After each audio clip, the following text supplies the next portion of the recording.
Welcome to From Stardust to Us, in-depth conversations with thought leaders, artists, and spiritual activists, navigating the challenges of our times with integrity, joy, and purpose.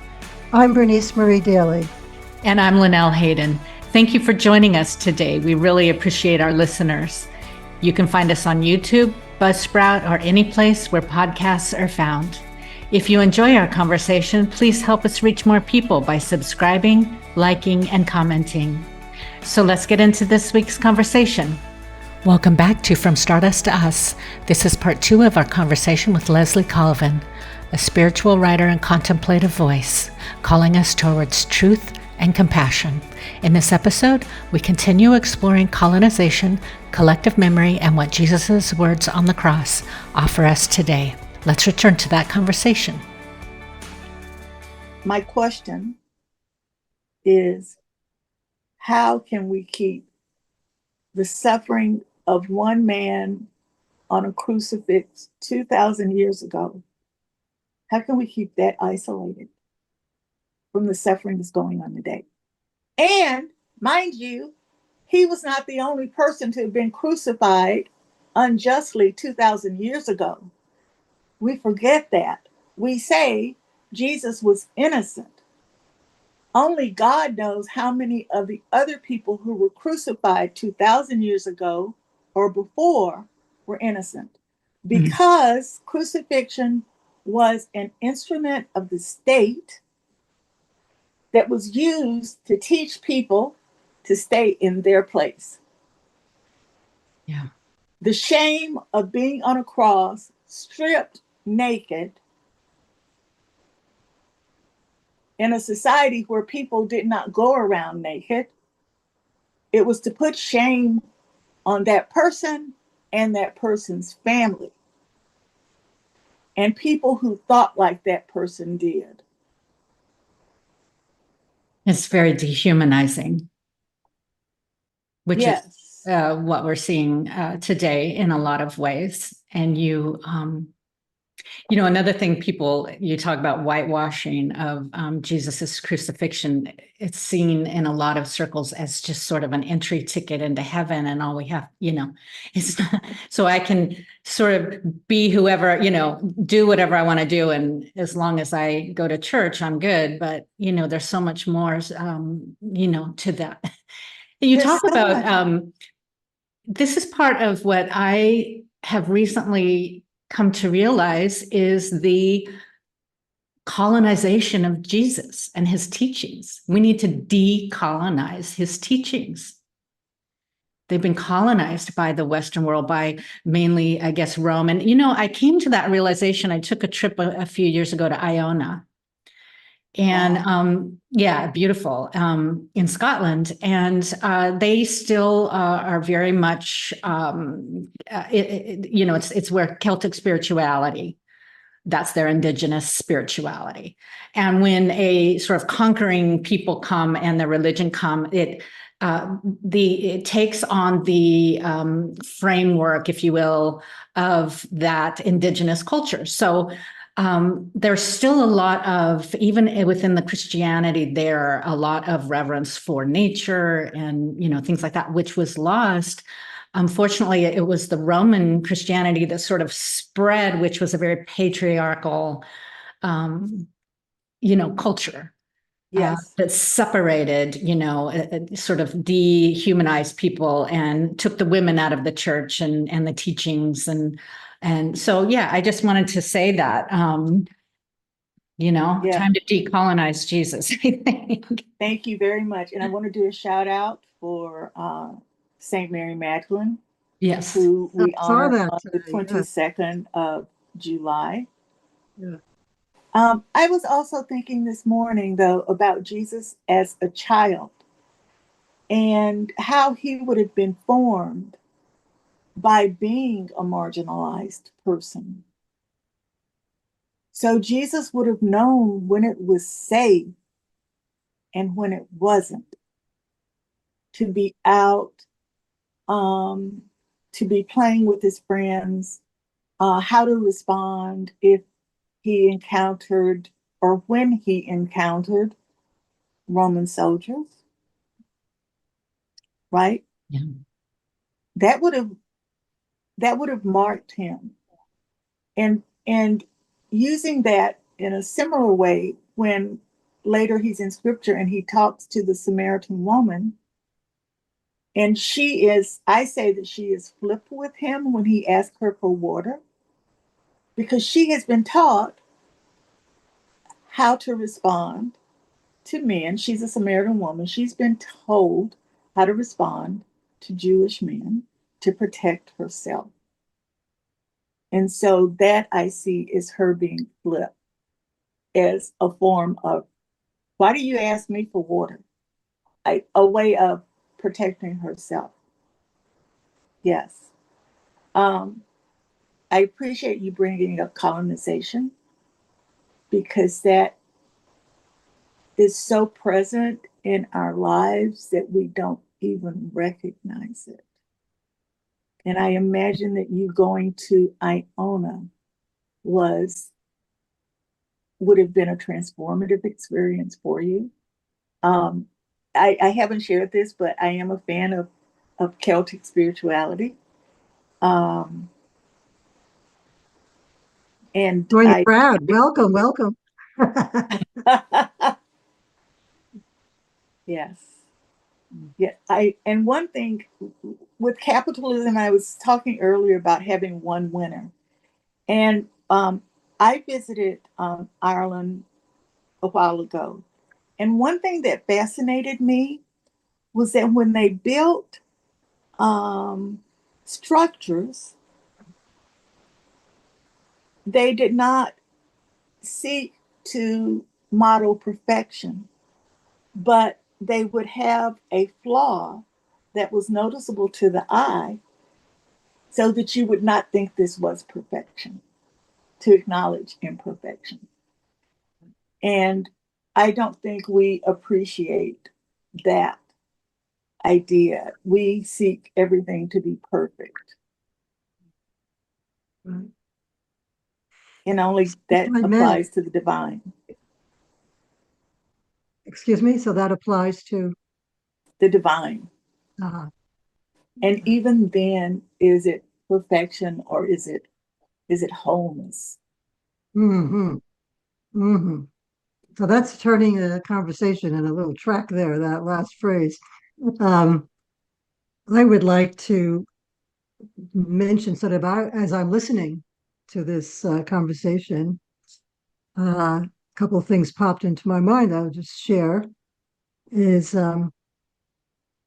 One is that Jesus was a threat to church and state, if you will. And the end of the story is not the crucifixion, it's the Christ, which is now, has always been, and is now. And that Christ or Christic awareness of life in all of its dimensions is still a threat to church and state, played out in different ways, different churches, different states. And I mean church in the broad sense, in case anybody's wondering about that. And this brings to mind an equally strange, unintelligible in terms of purely rational, our understanding of suffering, a huge understanding of the place of suffering, which is central to the Christ message, I believe, and also central to human beings. And not to go off in theology too much here, but I'd like to make a little connection. Um, you have often in various writings and in things I've heard you speak resisted the use of the word unprecedented. And I'm in my little crazy mind, I'm connecting that in a way with suffering. I'm curious, um, what is wrong with the word unprecedented? I hear it on the news all the time and have been hearing it for a number of years. This is unprecedented. This is unprecedented. This is unprecedented. You have a lot of resistance, if I've heard you correctly, to that word. Can you say more about that, please? Oh, the news media. Um,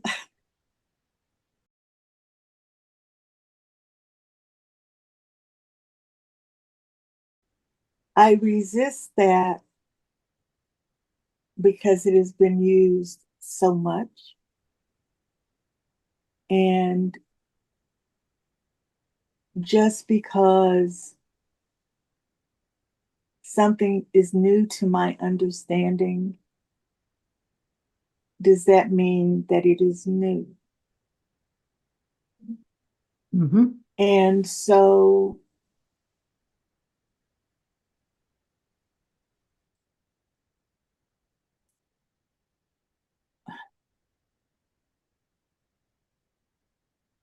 what does it really mean to be unprecedented?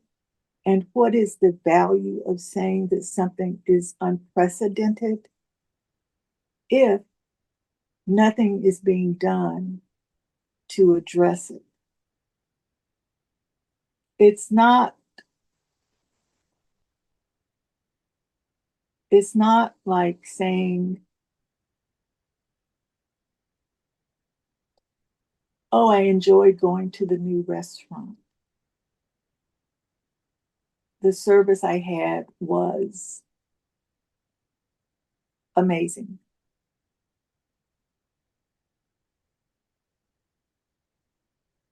When we're talking about unprecedented in terms of the suffering of people or the intentional cruelty of people, if we look back across history, we see intentional cruelty throughout it. And so when I think of the cruelty of the genocide against the people of the First Nations, Mm-hmm. that is horrific. When I think of the Jewish people and all the others that were murdered, slaughtered during the Holocaust, when I think of my ancestors again, not only those who were kidnapped and brought to the Americas, but the families that were disrupted on the African continent. Sure. Each of those is done by acts of intentional cruelty. And I think that there has been an illusion created in the United States of America based on, in large part, colonization and what we celebrate in this country, what we honor and recognize as our nation's history. Mm-hmm. And because history is written by those who win, and I do air quotes when I say win, Right. the suffering of others is not included.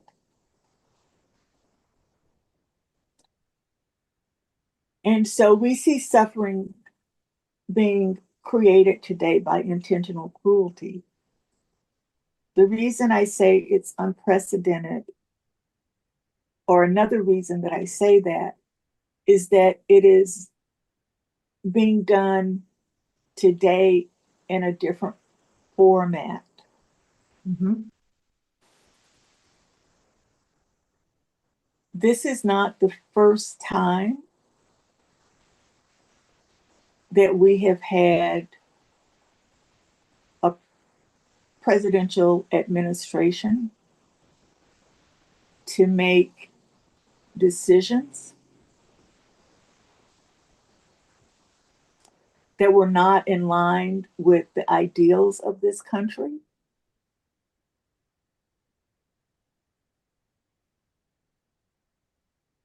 And I think we need to know our history better. Mhm. I think if we had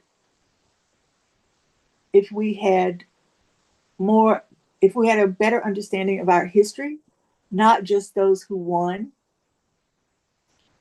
but those who did not win, and then the sores that have been allowed to fester, to erupt at this time. Mhm. And so I think unprecedented is being used, it's being overused. Mhm.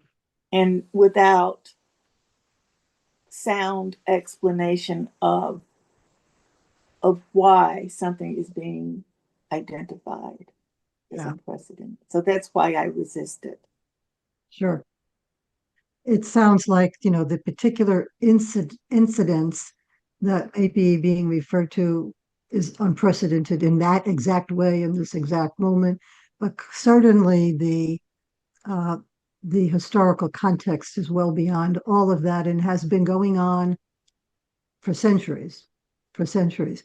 And that I see it as part of uh, the denial system that is not really willing to recognize our own history. And we've talked about this in so many different ways, yourself and other folks who are speaking out. And um, we have a real hard time facing up to what is in terms of our own story, the, the multifaceted, difficult, challenging story that is the even in the last 400 or 500 years, never mind human history. Um, uh, Yes. And and, also and we also have technology now, right? So mhm, we know what happened 5 minutes ago. We knew that 5 minutes ago. We knew that it happened. We see so much unfolding. right, So we right. have an access to more information than we did before. Hmm. Hmm. And what suffering there has been in those places without access to technology, right? Even today, the suffering that is being done Sure, by sure. people who don't have access um, to technology. I mean, we Mhm. think about all of the indigenous women who are missing Yep, yep. that we don't hear about, Right. right? But if there is a woman who's blonde and blue eyed, a woman in a white body, we know about that. Yeah, I think to take a clear look at our true history requires self-reflection that a lot of people just refuse to engage in. They've taken on as their identity certain stories of their origins and their, ancestors' contributions, that um, have been not truthful.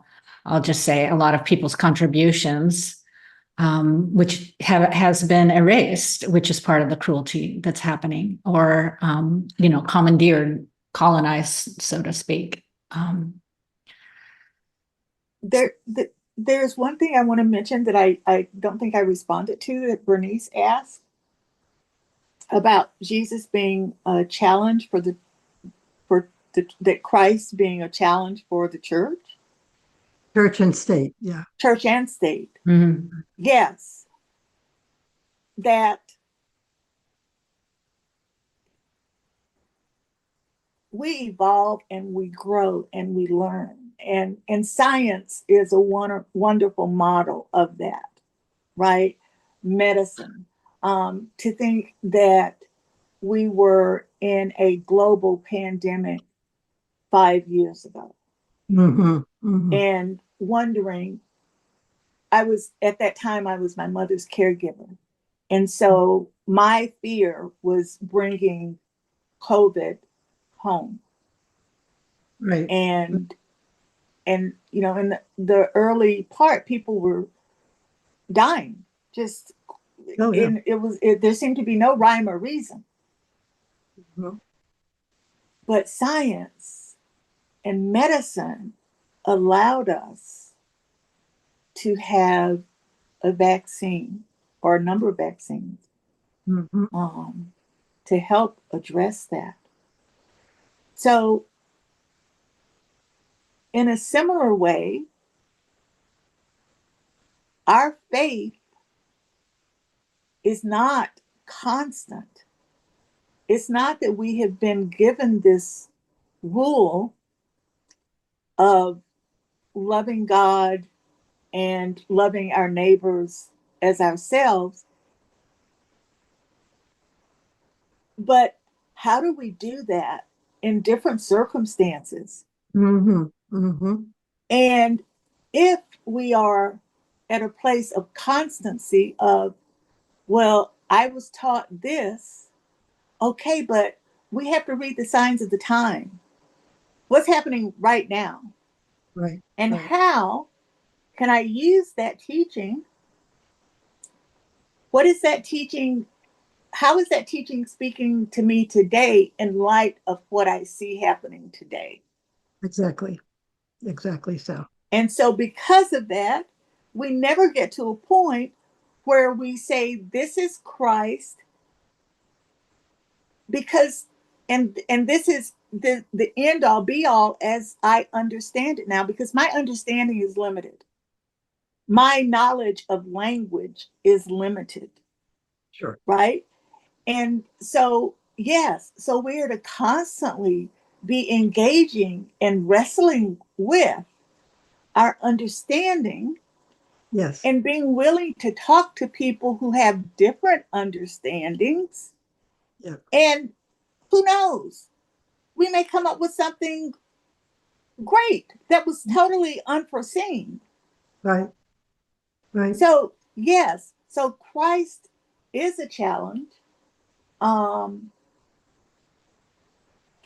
it's an invitation. I see it as an invitation. Uh-huh. We're constantly being invited to discern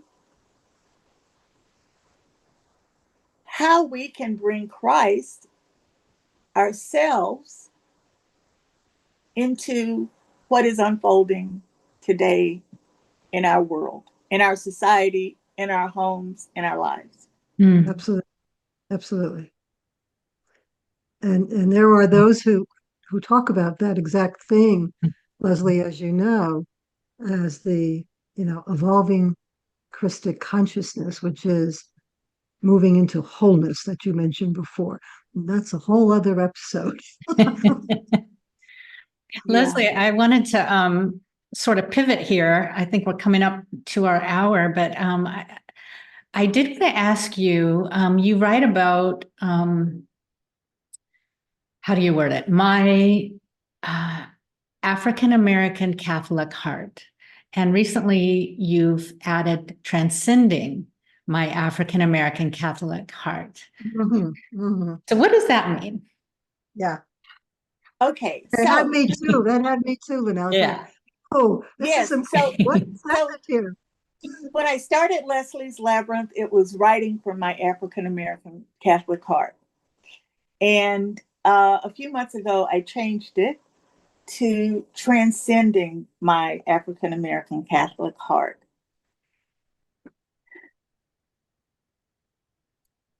I still write from that heart,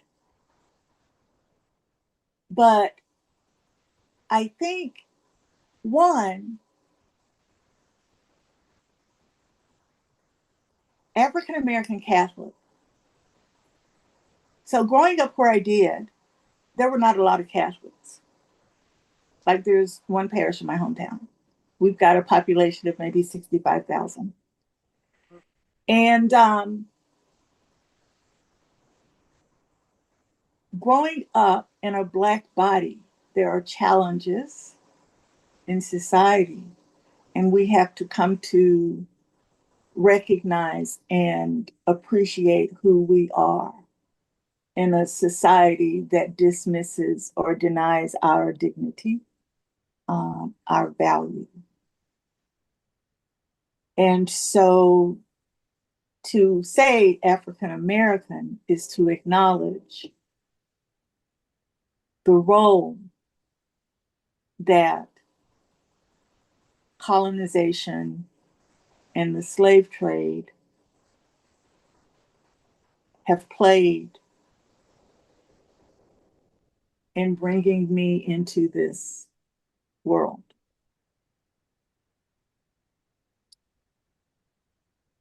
I understand my Catholic faith through not only the teachings of the church, the teachings of Christ, but also through my lived experience. For sure. When I was in graduate school, I was in a dormitory where at least 60% of the population was not from the United States. Oh my gosh, that was one of the most significant experiences in my life. Mhm. I came to meet people from across the globe and from faith traditions that I had never met. You know, I never knew people before who were Sikh. I never knew people Right, before who were Buddhist, right? right, right, right. When you develop relationships with these people from other places with other systems, other structures, other ways of being, when you develop relationships with them and come to know them, you recognize how much you have in common in spite of the differences. And so to say that now that I am transcending my African American Catholic heart is to acknowledge the human experience from which I share. Mm. And that it's not to exclude anyone, but to embrace everyone else as well. So it's by including them that we get to a point of transcending. It's beautiful. Thank you. Thank you. Thank you. I'm aware, I guess we're all aware that our little timer is running out here, our little timer.